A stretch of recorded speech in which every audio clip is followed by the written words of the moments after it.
సమాజం ఏది అయినా ప్రజయే ఆచి చికెన్ మసాలా. ఆచి చికెన్ మసాలా. ప్రభుత్వ స్కూళ్లలో విద్యార్థులకు 9 వస్తువులతో కూడిన విద్యా కిట్లు ఇవ్వనున్నట్లు ముఖ్యమంత్రి రేవంత్ రెడ్డి తెలిపారు.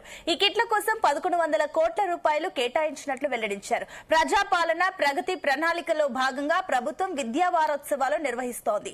ఎల్బీ స్టేడియంలో ఏర్పాటు చేసిన వేదికపై ఈ వారోత్సవాలను సీఎం రేవంత్ రెడ్డి ప్రారంభించారు. విద్య ద్వారానే సమాజంలో మార్పు తీసుకురాగలమని ఈ శాఖను తానే స్వయంగా పర్యవేక్షిస్తున్నట్లుగా చెప్పారు. విద్యా వ్యవస్థలోనూ తెలంగాణ ప్రాంతం దశాబ్దాలుగా వివక్షకు గురైందని, ఈ వివక్ష వల్లే 1969లో తెలంగాణ ఉద్యమం ప్రారంభమైందని అన్నారు. డిసెంబర్ 7, 2023 నాడు ఇదే వేదిక మీద నుంచి ప్రజాపాలన ప్రభుత్వాన్ని ఏర్పాటు చేసి ప్రమాణము తీసుకొని తెలంగాణ ప్రాంతంలో ఉండే మారుమూల ప్రాంతాలు, తండాలలో, గూడాలలో, మారుమూల పల్లెల్లో ఉండే నిరుపేదలకు, ఆదివాసులకు, దళితులకు, గిరిజనులకు, బలహీన వర్గాలకు, మైనారిటీలకు, మహిళలకు ఒక విద్యను అందించాలి.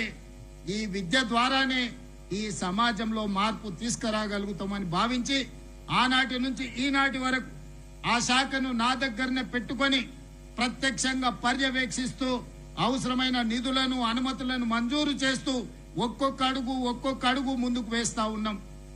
ఇవాళ టీచర్లందరికీ తెలుసు, దాదాపుగా రిక్రూట్మెంట్ జరగక పెండింగ్ ఉంటే వచ్చిన ఎంబడే 11,000 పైగా టీచర్ల నియామకాల కోసం డిఎస్సి నోటిఫికేషన్ ఇచ్చి 60 రోజులు తిరగక ముందే నోటిఫికేషన్ నుంచి నియామకాల వరకు ఇదే ఎల్బీ స్టేడియంలో ఈ దేశంలోనే మొట్టమొదటిసారి ప్రశ్న పరీక్షలు నిర్వహించడం నుంచి నియామకాల వరకు దాదాపుగా 11,000 మంది టీచర్లను నియమించిన ప్రభుత్వం మన ప్రభుత్వం, ప్రజాప్రభుత్వం అని నేను చెప్పదలుచుకున్నా.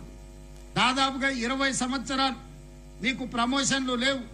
ప్రమోషన్లు లేని టీచర్లు తమ జీవితంలో ఇక ఇదే హోదాలో, ఏ హోదాలో అయితే ప్రభుత్వం ఉద్యోగంలో చేరినరో రిటైర్మెంట్ కూడా అదే హోదాలో జరుగుద్దేమని నిరాశకు లోనైతున్న సందర్భంలో 22,000 మంది టీచర్లకు ప్రమోషన్లు ఇవ్వడం ద్వారా ఈ ప్రభుత్వం మీకు అండగా నిలబడుతుంది, మీ సమస్యల్ని పరిష్కరిస్తుంది అని చెప్పి 22,000 మంది టీచర్లకు ప్రమోషన్లు